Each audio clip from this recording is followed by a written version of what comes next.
Well, the legendary career of a pioneering athlete could soon be coming to an end. Tennis superstar Serena Williams has hinted that she will retire after the US Open this month. And if she wins, it could cement her legacy as the greatest player of all time. A victory would give her 24 major titles, tying Australian Margaret Court for the most of all time. It would also extend her major match win total, which is already higher than any other woman in tennis history. And on top of that, she would end her career with 74 singles titles, fifth most among women in the Open era. No matter what happens at the US Open this month, you can't deny that her rise to the top has been remarkable. It started in Compton when she was just a little girl with big ambitions. CNN interviewed her back then, and even as a 9-year-old, it was clear she wanted to be great. Monica Seles, she's a great player, and she's #1 now, and she's only 16. She's the youngest #1, so I want to make a record just like she did, like be #1 in like 15 or something. Remarkable. Time now for The Exchange and a deeper look at Serena's legacy, both on and off the court. My next guest is a sports writer and the author of Serena Williams, tennis champion, sports legend, and cultural heroine. Merlisa Lawrence Corbett joins me now. Good to have you with us. Thank you for having me.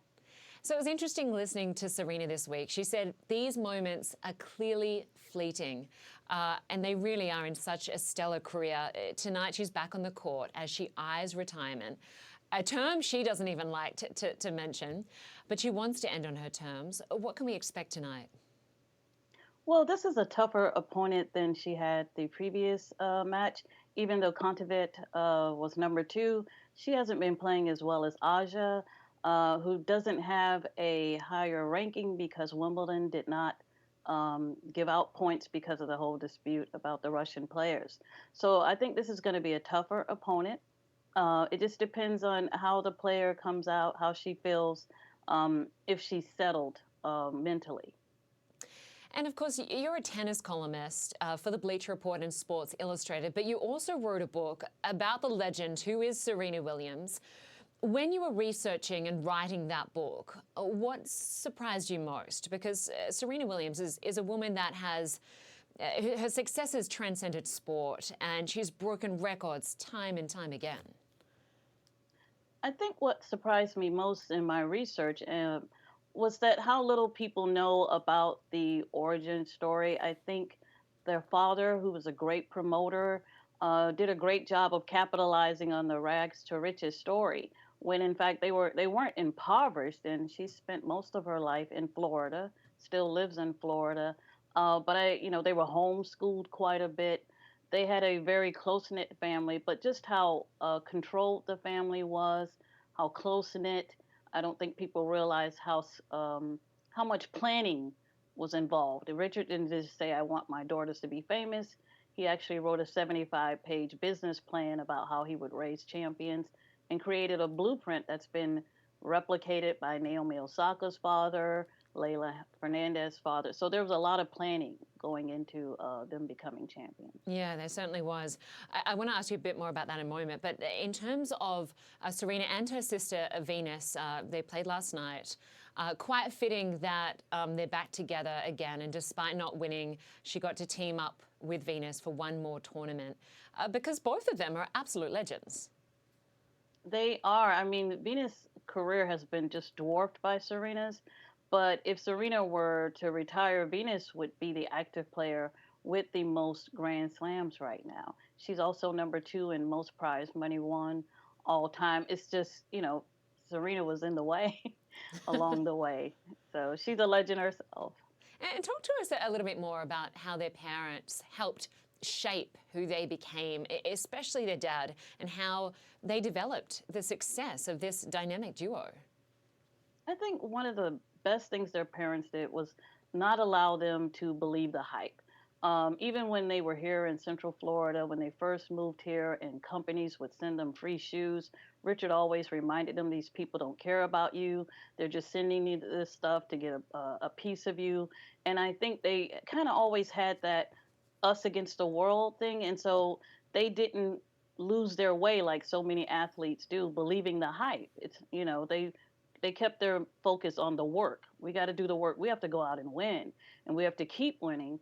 And so they didn't, get the big head. They shared a home well into their 30s, even though they were both multimillionaire. They're very frugal, those two. So they just remained grounded even as everybody around the world were celebrating them.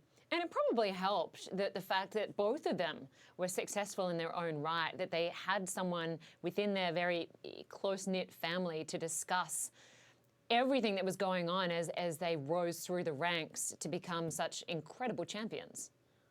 Absolutely, and that was by design. Their mother, even if they played in a tournament, would be after the match in the locker room, making sure that they preserved that sisterhood, that there was no sibling rivalry. That was very important to the family, that they never let anything get in the way of that relationship. And you could see it on the court when they were laughing. They were losing, and they're on the sideline laughing and chatting. You could see that relationship and how strong it is. Yeah, such a beautiful thing to see.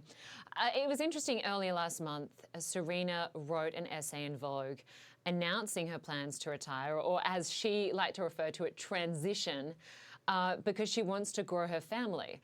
And she spoke about how her professional life may have been different had she been a man. She might have been able to continue to play. What did you make of that comment?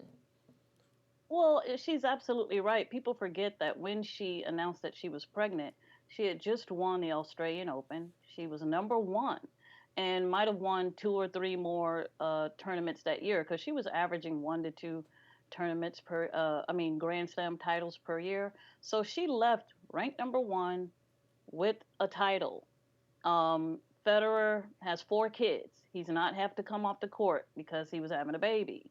So it's just, he can just worry about his body in terms of knees, that kind of thing. So that can't be helped. I mean, that's the biology of everything. But definitely her having to make those decisions, hey, I need to leave now no matter how I feel, because if I'm going to have another child in my 40s, trying to come back, maybe not possible. So it's definitely different.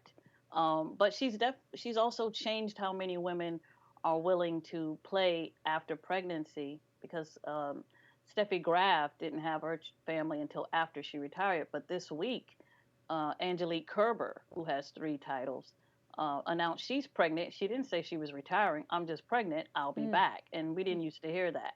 Yeah. That certainly has changed the way people look at professional athletes. For Serena Williams, what's life going to look like after tennis? Because she already has her own fashion line and plenty of endorsements and charity work, and no doubt plenty more speaking engagements. How will she transition to life off the court as her family expands? And that's the beauty of what Serena's been doing, and why she uses the word evolve without people even noticing it. When she went for the calendar slam in 2015, she didn't play the rest of the year. She used to play tournaments all the way up until November. She hasn't done that since 2015. And if you look at her records, she's been slowly playing fewer and fewer matches. And so she's been evolving. And at the same time, she started a venture capitalist fund quietly, then went public with it. She's on target now to be perhaps the first female athlete to reach $1 billion net worth because of her investments. So she's been doing this systematically. Like, they're great planners, evolving away for years. It's just nobody paid attention. Nobody recognized it. Oh, she hasn't played after the U.S. Open since 2015. Yeah, she is a clever woman, and no doubt life will continue to be very interesting for her. Merlisa Lawrence Corbett, sports journalist, great to have her on the program. Thanks so much for your time. All right, thank you for having me. Well, finally this hour, if at first you don't succeed, try and try again. That's what NASA is doing this weekend as it resumes its historic new mission to the moon.